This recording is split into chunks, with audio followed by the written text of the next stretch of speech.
yang beranggotakan saya, Revania, dan rekan saya Paulina. Kami di sini ingin mempresentasikan pertemuan 5 tentang penilaian eksternal. Pembahasan pertama akan dibahas oleh Paulina. Tujuan audit eksternal adalah untuk mengembangkan daftar peluang yang terbatas yang dapat menguntungkan perusahaan dan ancaman yang harus dihindari. Data kekuatan eksternal dapat dibagi menjadi 5 kategori. Yang pertama yaitu kekuatan ekonomi, seperti pertumbuhan ekonomi, tingkat inflasi, suku bunga, nilai tukar mata uang, dan kondisi pasar tenaga kerja dapat memiliki dampak signifikan pada kinerja dan keberhasilan organisasi. Yang kedua ada kekuatan sosial, budaya, demografi, dan lingkungan alam, di mana faktor-faktor ini mencakup tren sosial dan budaya seperti preferensi konsumen, nilai-nilai yang berkembang, tren demografi, serta pertumbuhan populasi dan perubahan usia, serta masalah lingkungan alam dan kesadaran lingkungan. Yang selanjutnya yang ketiga ada kekuatan politik, pemerintahan, dan hukum, di mana faktor-faktor ini mencakup peraturan pemerintah, kebijakan publik, hukum perusahaan, serta kondisi politik dalam negeri dan internasional. Yang keempat ada kekuatan teknologi. Perubahan teknologi seperti inovasi dan tren digital dapat menciptakan peluang baru atau mengubah cara organisasi beroperasi. Yang kelima ada kompetitif, yaitu ini menunjukkan pada pengaruh dari pesaing dalam industri atau pasar yang sama. Faktor ini mencakup seperti kompetisi harga, produk, inovasi, dan posisi pasar. Pemerintahan dan hukum. Faktor politik, pemerintah, dan hukum dapat menjadi peluang atau ancaman bagi organisasi. Perusahaan yang bergantung pada kontrak pemerintah atau subsidi sangat terpengaruh oleh perubahan hukum, seperti paten, antitrust, tarif pajak, dan kegiatan lobby. Ketergantungan antara pasar, ekonomi, pemerintah, dan organisasi global membuat variabel politik penting dalam strategi bisnis.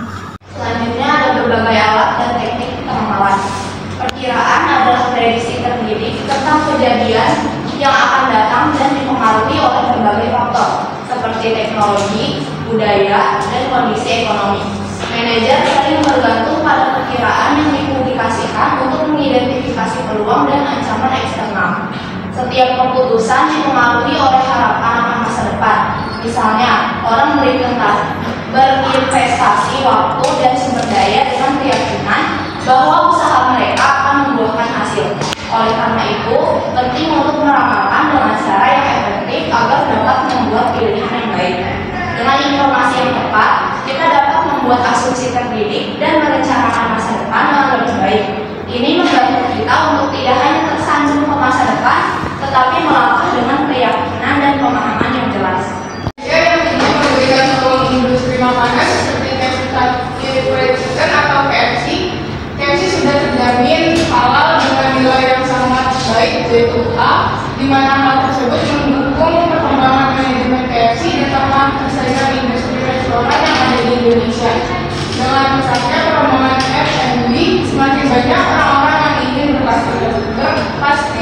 berpartisipasi dalam bisnis kuliner. KFC telah menerapkan berbagai strategi untuk mengatasi tantangan eksternal. Yang pertama adalah mengembangkan inovasi produk untuk memenuhi kebutuhan konsumen lokal. Yang ketiga adalah memanfaatkan media sosial sebagai alat komunikasi interaktif dengan pelanggan.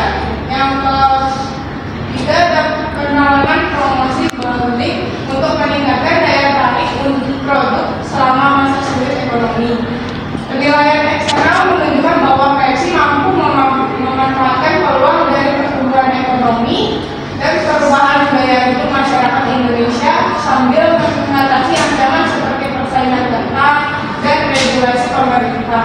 Dengan pendekatan strategis berbasis personal dan focus framework, KFC berhasil mempertahankan posisinya sebagai salah satu pemain utama dalam industri makanan cepat saji di Indonesia.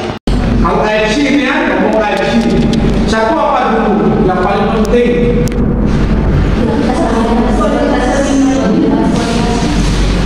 Manusia yang kedua. Kalau manusianya nanti ada kualitasnya, masalahnya SDM ini yang diperkuat.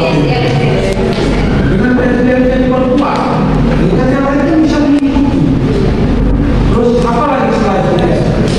Berarti kalau dia istilahnya produksi, ya, produksi ayam, bagian yang produksi yang benar-benar paham